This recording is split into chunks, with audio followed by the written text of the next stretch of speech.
ancestors or the path of family. And it's a pretty important one because we literally just celebrated our own father's birthday last Saturday, and it's kind of a topic that's in the air as well. We've actually been debriefing about the whole family dynamics and how that affects people as well. So perfect timing for us to talk today about the path of family. And in the path of family, just to recap where we are on this journey, Jonas and I, brothers, if you haven't seen us before, we do these sessions. We try to do them every Monday, but we don't always succeed. And we're doing this every single life path. So we have 15 different life paths that we're exploring through conversation and coffee. And the idea is that there is this mandala that's like a coloring picture that was initially designed as a therapy slash self-reflection tool to help people rethink their direction in life, where they want to go, how to choose things that they want to experience next without getting stuck into the usual work life, hobby life buckets that people tend to put around themselves. And so it keeps us into the topic of archetypes, and each path has 3 archetypes. And we go through from the center, which is the yin archetype, the yang archetype, and then the mastery archetype, and some way of practicing that path. And the idea behind this, the intention behind this, is to give you a bit of insight around new ways of thinking about how you might identify, how in that archetype you might experience life. So Jonas, now with that quick introduction of the path of family, first archetype, the sun, which of course we have to say could be the child. In this case, it's labeled the sun because it's coming from an old set of cards that I manifested into a picture. But let's be 21st century and call it child. So he, she, they, and the topic underneath the archetype of sun is around security, psychological safety. Jonas, where do we start?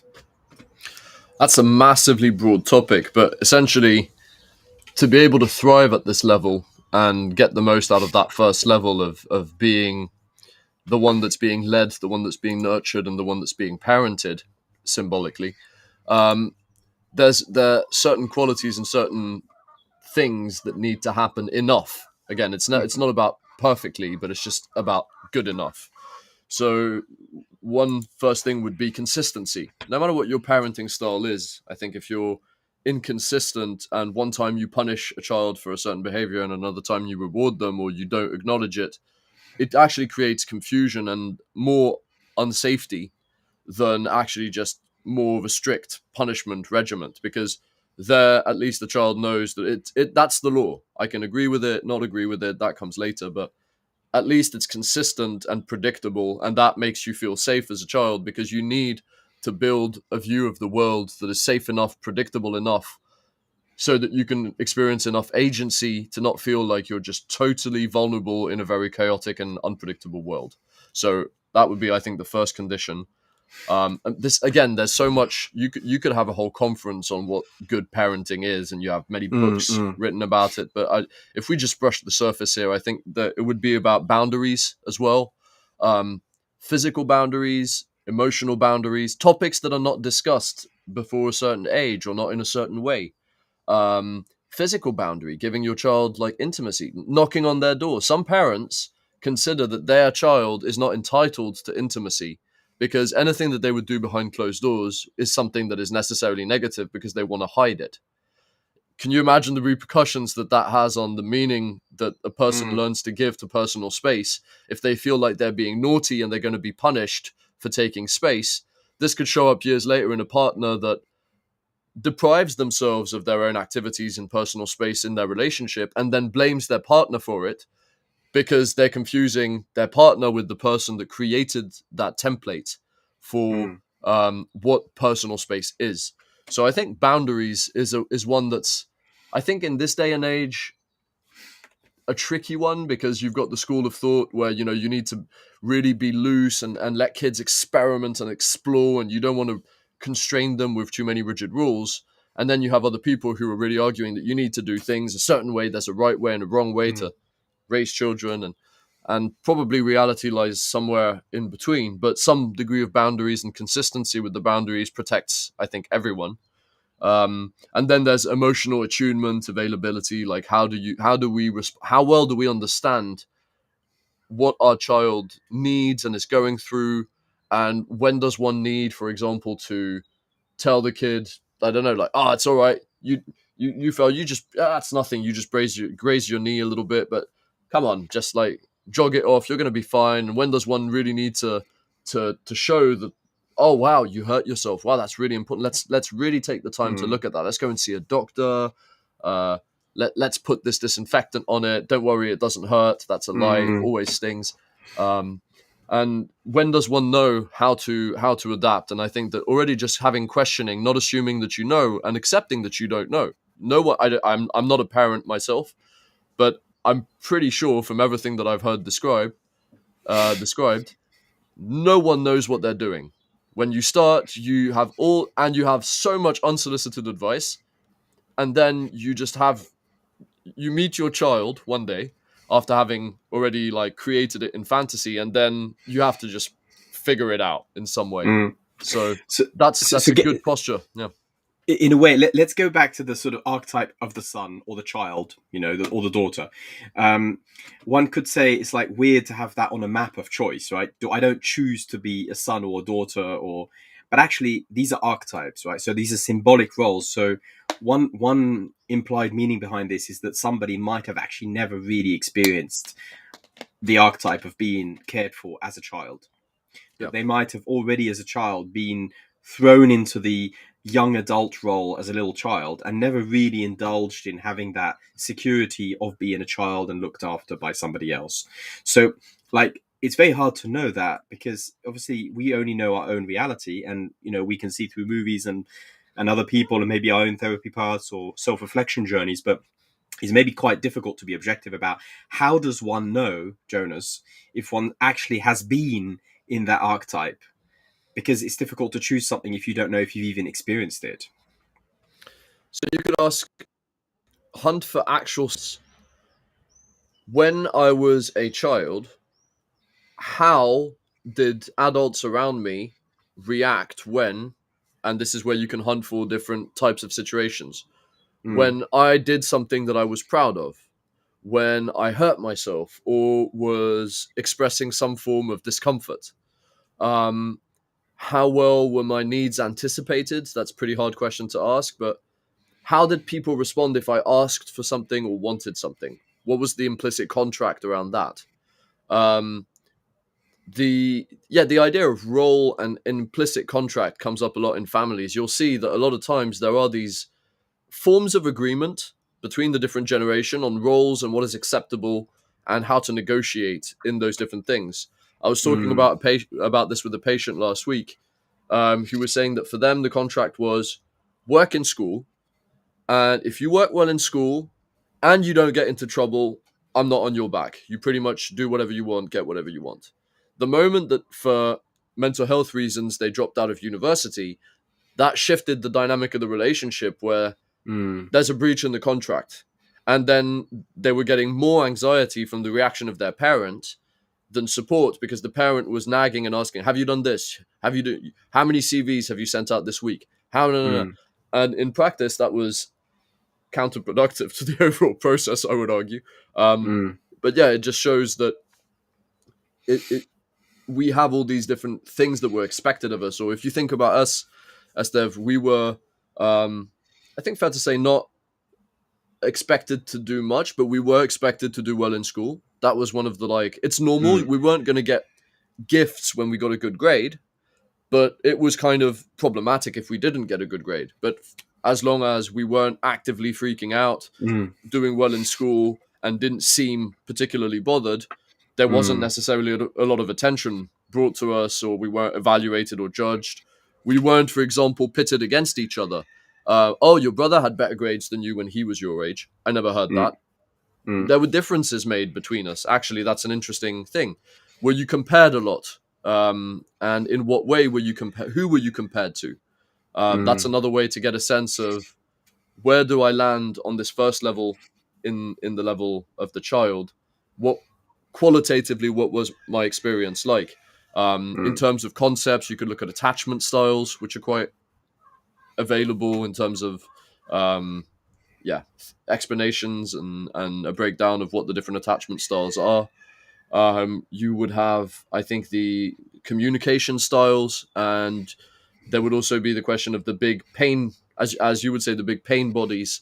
What were the Mm. type of what was the flavor of drama in your family? The Because guilt. yeah, The mm, guilt.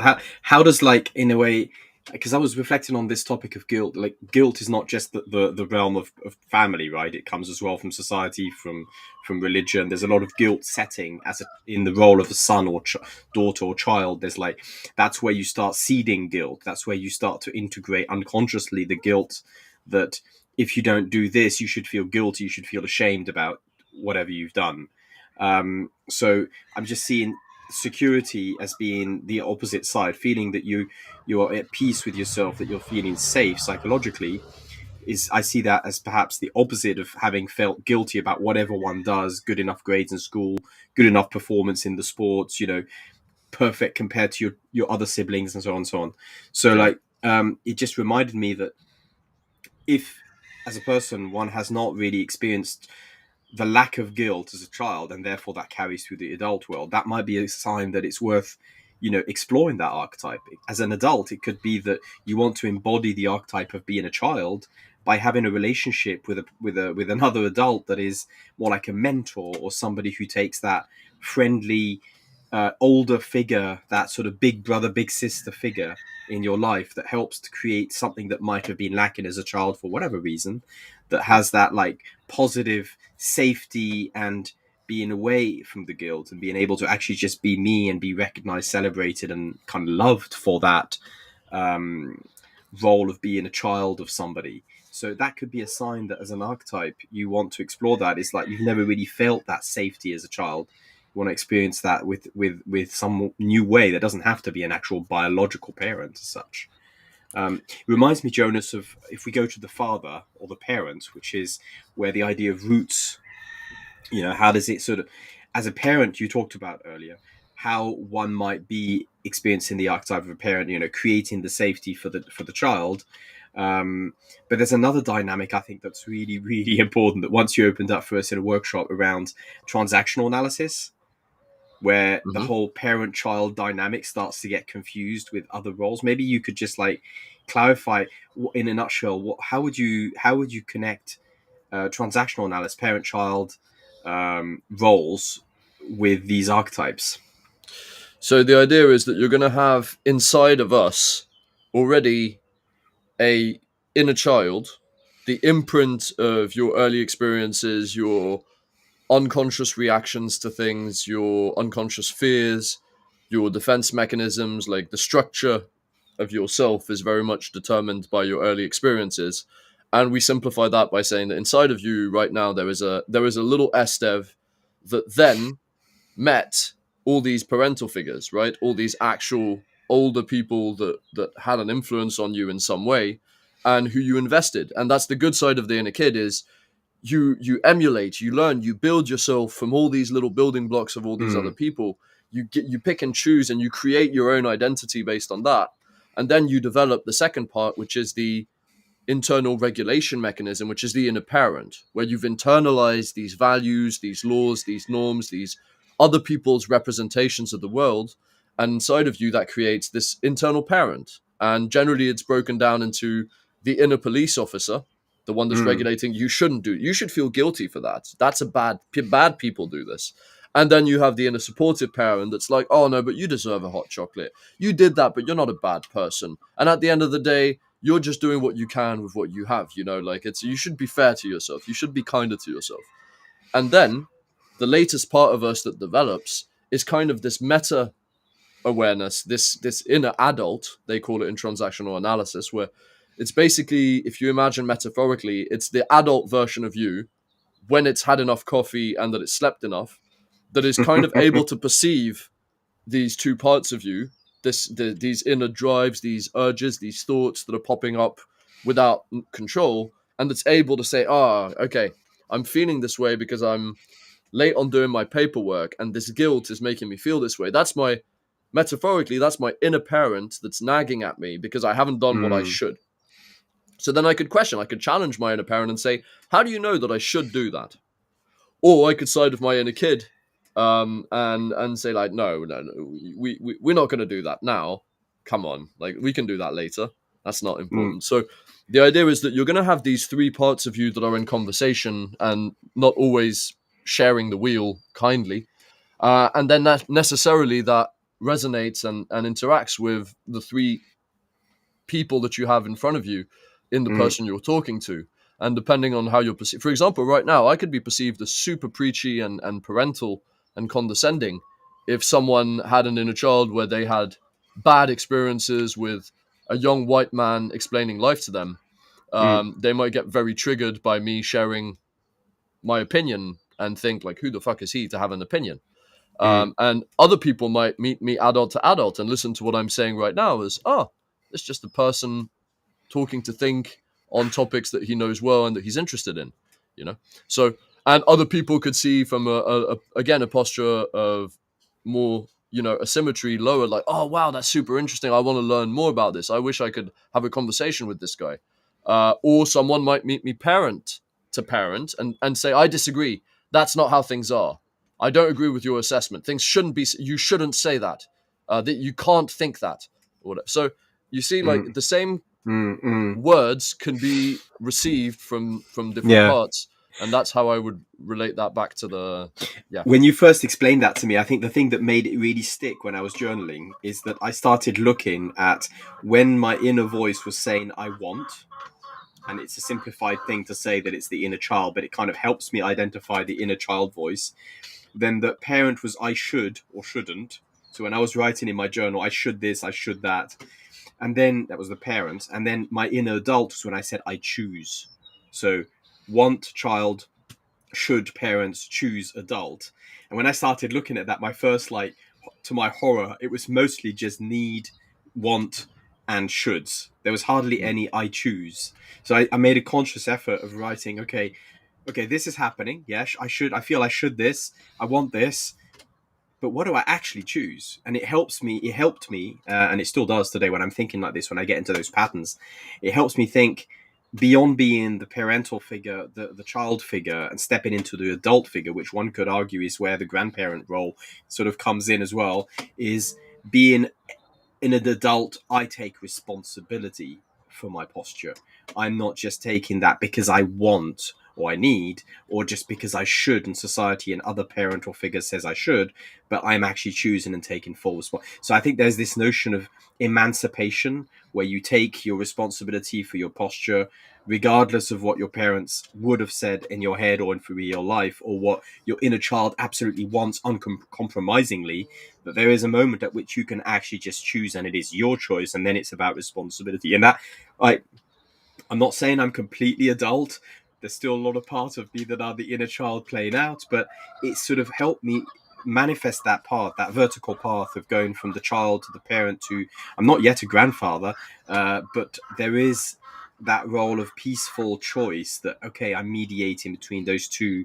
So that transactional analysis has been really helpful. So thank you for sharing that. And I'm pretty sure that's going to be one of those topics that comes back elliptically later with other conversations with but in terms of transactional analysis, could you give us a funny example or sad example, something tangible from your therapy practice around how choosing to take the parental, the child, or even the grandparent role has helped people to sort of grow and become, let's say, a better person?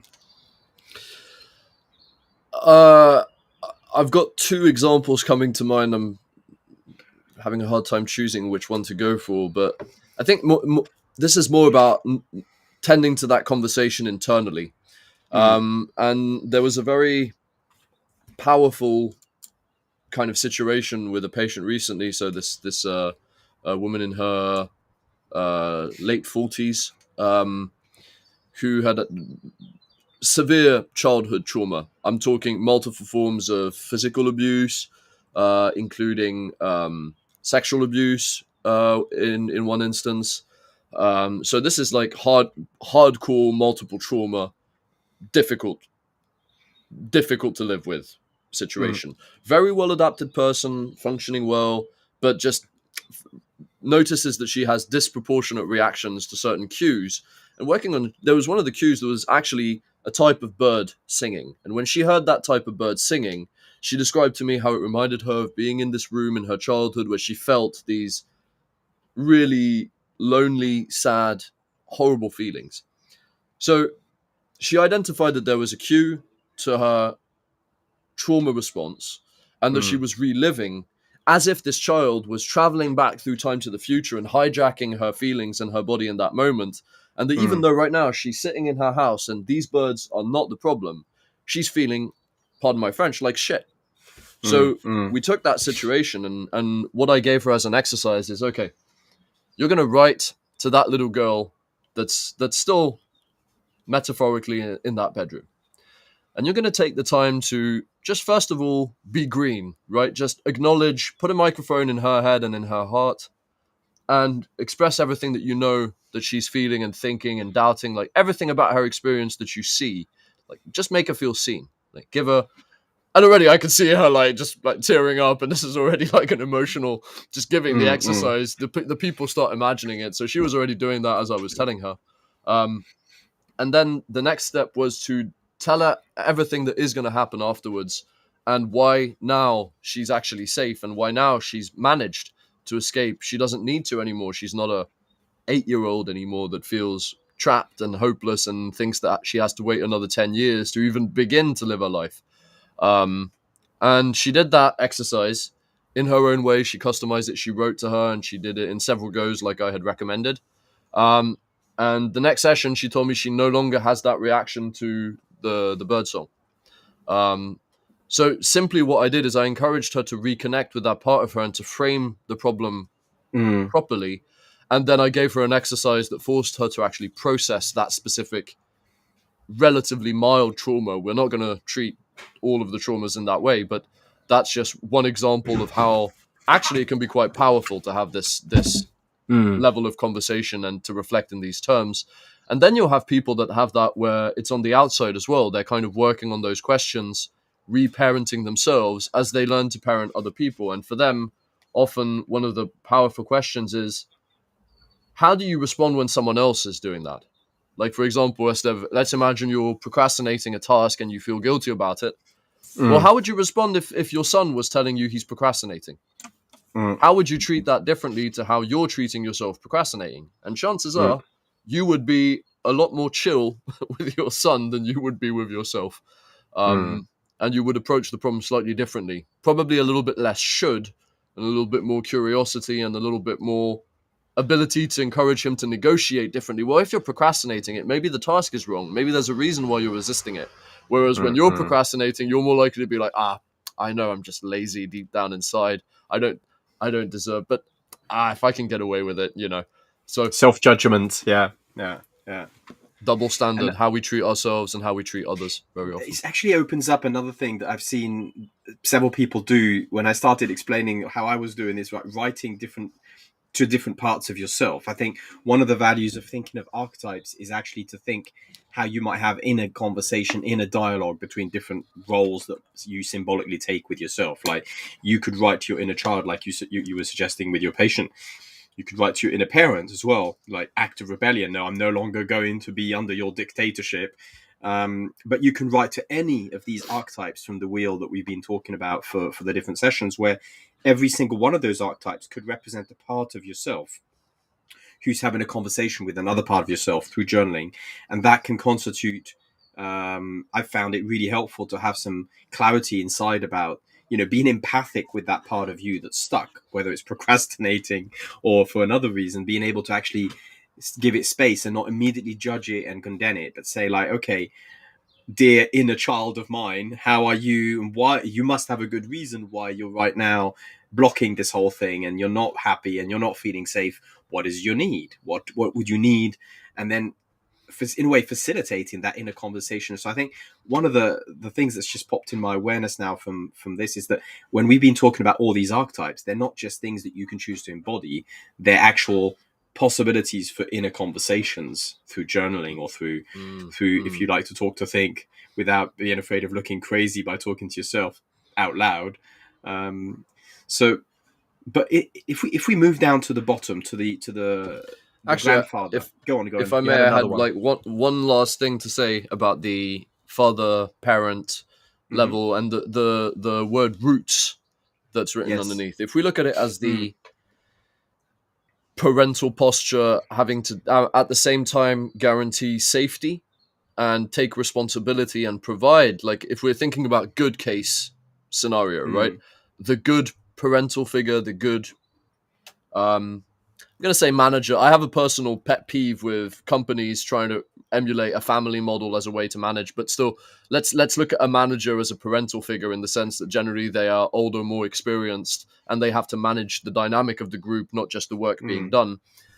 In the good case, that is an exercise that in itself is at the same time can be very rewarding, but is also high in responsibility because you're now making yourself responsible for the safety and the well-being of other people, or productivity in your company if we're talking about a work setting. But that requires more energy, different tools, and an awareness of process, a meta-awareness to some degree. And that is why roots are needed, because if you yourself are not in a state of balance with your own internal team, and you're having to then mess with an external team or a family system, you could potentially do a lot of harm. Like, this is where we can talk about how many times in your life have you heard someone breaking down emotionally because of a work situation with their boss or a colleague, you know? Like, it's I think I don't remember the numbers exactly, but people tend to think of mental health in terms of people having diseases. You know, I have anxiety, I have this, but one of the most common factors that brings out mental health issues is work, like the socio-economic pressure and not having work, conditions of work, all of that. So there is, I think, responsibility for people that want to be parents, that want to be in charge of people, to really do self-check and check that your own internal system is functional and balanced enough, and that you yourself have things in place to re-energize. Because when you've been a parent for a whole week, you need some time. You need to know how to have those boundaries with yourself and protect your inner kid as well. I'm sure you've experienced this as a parent, where in the young years of child rearing, where sleep is very much an issue, where the strain on the relationship is the most intense, people need to have good mechanisms to negotiate fairly with other people. Like, okay, well, how are we going to decide when we take time off from the parent gig? When can you go and have a drink with your friends? When can I have a night out? When are we having a date night? It's the little things, but that makes a huge amount of difference. And if you don't have enough of that grounding, it's going to be very hard to not suffer from the exercise, and potentially to not mess up the exercise as well to some degree. So I think that's why I wanted to go into the topic of roots, why you need to be well rooted to embark on that kind of adventure. Exactly, and in a way, the archetype of parent, father, mother, is something that you can choose to embody even without being a biological parent. A lot of people get stuck on the idea that it has to be my bloodline, but actually, you can be very much in that dynamic at work, as you mentioned, but also just in society. You might be in an association, or you might be in church, for example, and have a younger person that you're kind of mentoring, or who looks up to you as a parent or figure, with it being very healthy both ways. If you're there and that you're helping them because you're rooted, you've done your inner child conversations with yourself, so you've got your roots, and you can then share that stability with somebody who's looking to experience. So I'm saying that because for some people it might be that they can embody the parent or child in multiple ways that are work, non-work related, as well as being in the actual biological family.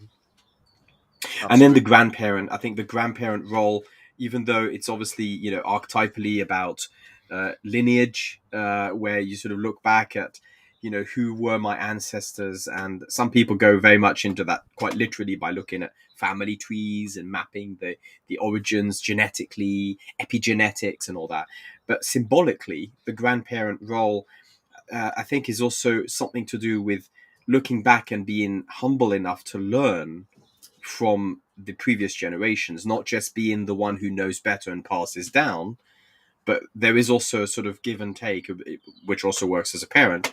But I think as a grandparent, there's something on a symbolic level of being able to sort of, once the children have flown from the nest and they have their own families, there's something there of like letting go and looking at it and going, what do I receive back? And in some cultures, that's actually one of the reasons why people have children, big families, is so that as grandparents, they have the safety of receiving in return of all their parenting, safety, um, love, and just attention, and just being around their big family, receiving in that sort of very emotional sense.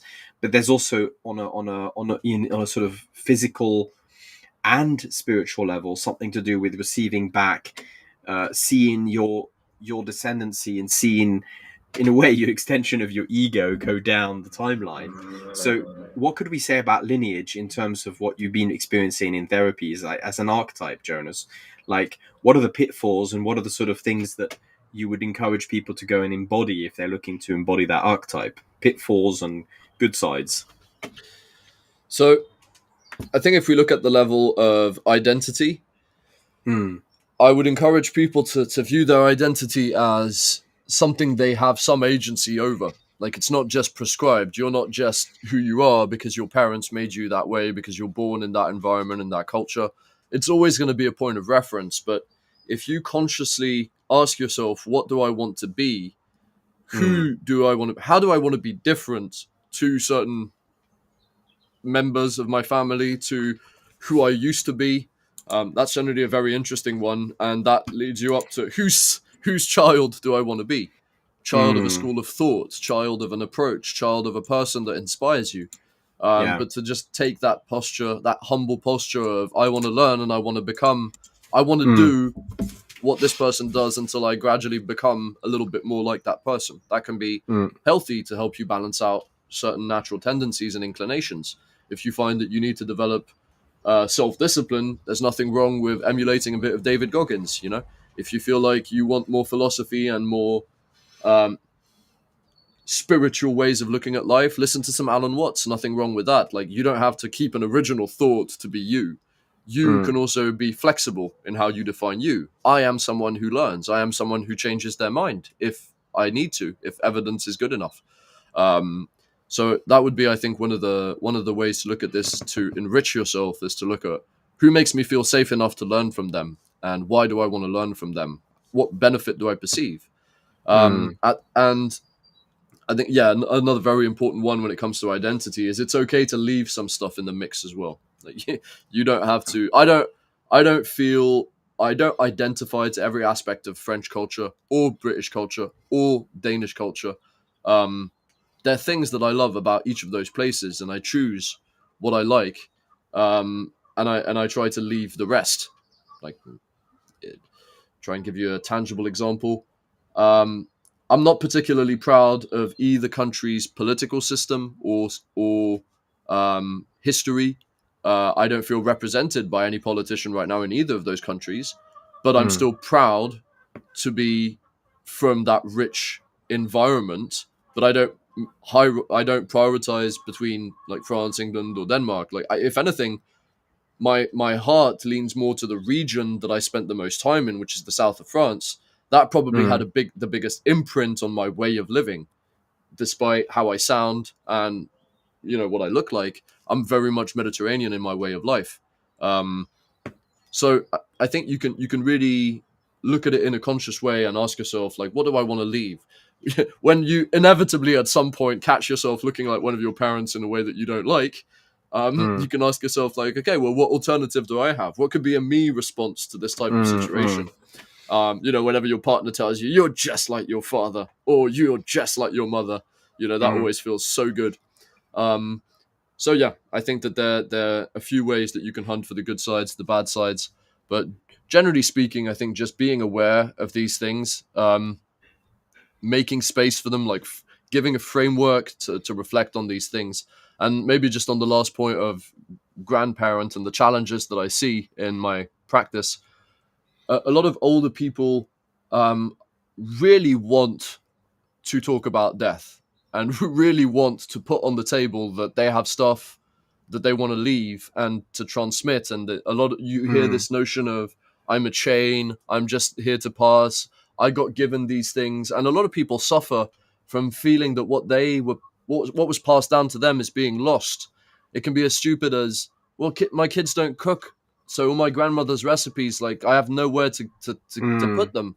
And sometimes just sharing them online, be like, well, let's help you create a little website where you can share your recipes with everyone that wants to know how to cook, and you share your precious grandmother's recipes, and that can actually make people feel some sense of yeah, I think gratitude and agency at that level in the way that's age appropriate.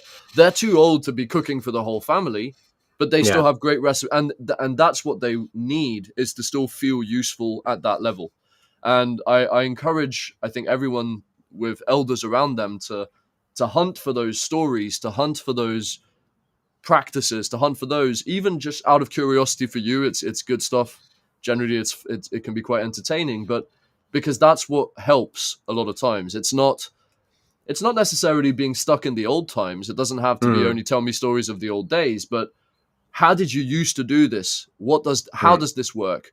Why did people do this? Like, to understand, to give relevance, and that can be a very powerful way to help people to still thrive, even though they're on death's doorstep, essentially. But Mm. that freaks the hell out of adults that are in their prime and that spend a lot of time trying not to think about their own mortality, when they have grandpa that's sitting there like, you know what, I'd be quite happy to die next week, but it's really a shame about the tools in the shed, isn't it? You know, it's like it can be a bit hard to hear.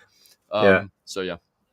But I think that what you said is bang on in terms of like the one of the positive side of the grandparent archetype is giving space and giving agency to what I'm going to pass on. My heritage, my lineage is not just the actual blood and the what I'm passing through the body, but it could be ideas, knowledge, stories, photos, um, and even tools from the shed. So there's something there that if you're looking at this archetype wheel and thinking, what archetype do I want to embody?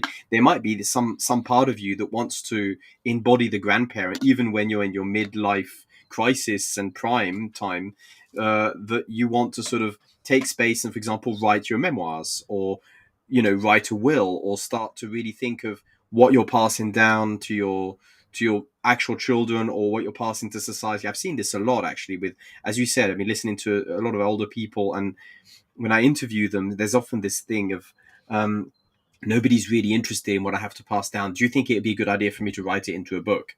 I don't really know if they're interested. And I said, of course, that's a gift. That's something that you can put in, and that could be a really positive way to embody the archetype, is to sort of turn it into a creative fuel for passing something that you feel called to pass. So the archetype of the grandparent, the parent, the child, the transactional analysis of your own inner dynamics, of your inner child who wants, your inner parent who should and shouldn't, and your adult that just goes, whoa, what do I actually choose in all this? There's something very profound around this path that is way more than just about bloodline and parenting of an actual biological family. So we could go on and on around this particular topic and go deeper into this, but just as a sort of zoom out, Jonas, like, what would be your key takeaway in terms of somebody who's looking at this path and thinking, I want to embody the path of family, and who might be struggling with it, who might actually not be like able, for example, to have a child, and be really sort of upset about not being able to embody the family, but still want to go into those archetypes? What would be a sort of a wrap up takeaway for this? I'd be tempted to start with the very basic why question. Why do I Mm, want to this experience? What do I think it's going to be like?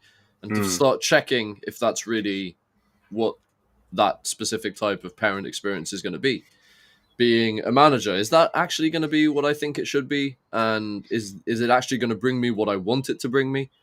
And then if you decide that the why is reasonable and relevant and realistic, then you can figure out an actual way to move forward on that front. But it doesn't have to be about having children.